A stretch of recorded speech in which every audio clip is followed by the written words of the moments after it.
পুরনো ঢাকনা ছিদ্র করে সকাল সকাল এতগুলো বাপা পিঠা বানিয়েছি। গতকালকে রাতের বেলা শুকনো চালের গুঁড়ো, পরিমাণ মতো পানি আর লবণ দিয়ে আমি মাখিয়ে রেখেছিলাম। সকালবেলা চলে আসলাম পিঠা বানানোর জন্য।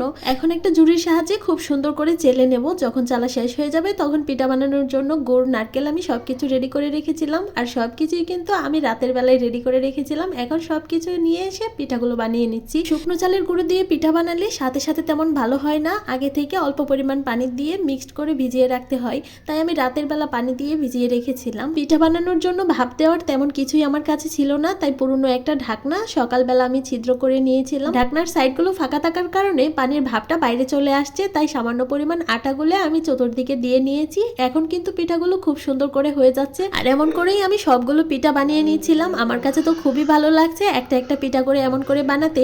সকালের নাস্তা আজকে এই গরম গরম বাপা পিঠা দিয়েই হয়ে গেল। আসসালামু আলাইকুম ভিউয়ার্স, কেমন আছেন সবাই? আলহামদুলিল্লাহ আমরাও ভালো আছি। প্রতিদিনের মতো সারাদিনের একটি ব্লগ শেয়ার করব, আশা করছি পুরো ভিডিওটির সাথেই থাকবে। সকালের নাস্তা শেষ করে চলে আসলাম দুপুরে রান্নাবান্না করার জন্য। ফ্রাইড রাইসের জন্য এখানে পানি গরম বসিয়ে গিয়েছিলাম। তাতে লবঙ্গ, এলাচ, দারচিনি, তেজপাতা সবকিছু দিয়ে আমি পানিটাকে অনেকক্ষণ জাল করে নিয়েছি। পোলার চাল যখন 80% সেদ্ধ হয়ে গেছে তখন আমি এর থেকে পানিটা ঝরিয়ে নিয়েছি, একটা ঝুড়ির মধ্যে রেখে দিয়েছি। তারপর চালটা দিয়েছি ঠান্ডা হওয়ার জন্য। এদিকে রোস্ট ছিল বাসায়, তো সেখান থেকে আমি 2টা মুরগির রোস্ট আর মুরগির বুকের যে মাংস থাকে সেখান থেকে অল্প অল্প করে কেটে নিয়েছি। অল্প একটু দিয়েছি হচ্ছে ফ্রাইড রাইসের মধ্যে আর অল্প একটু হচ্ছে সবজির মধ্যে। 2টা রোস্ট আর অল্প পরিমাণ মাংস দিয়েই আজকের রান্না বান্না চলছে। আলাদা কোনো মাংসের তরকারি রান্না করা হচ্ছে না। রোস্ট রান্না করে নিচ্ছি প্রথমেই। এখানে পরিমাণ মতো মশলা দিয়ে, রোস্টের মশলা দিয়ে আমি কষিয়ে নিয়েছি। তারপর ভেজে রাখা রোস্ট দিয়ে দিচ্ছি আর ছোট্ট একটা পিস দিয়েছি আমাদের ছোট্ট সদস্যের জন্য। এখন পরিমাণ মতো দুধ, চিনি, লেবুর রস দিয়ে আমি রোস্টটা বসিয়ে দিয়েছি। ফ্রাইড রাইসের জন্য অপর পাশে কিন্তু আমি ডিম, সবজি, চিংড়ি বেজে নিয়েছি। এখন হচ্ছে সবজির তরকারি রান্না করব।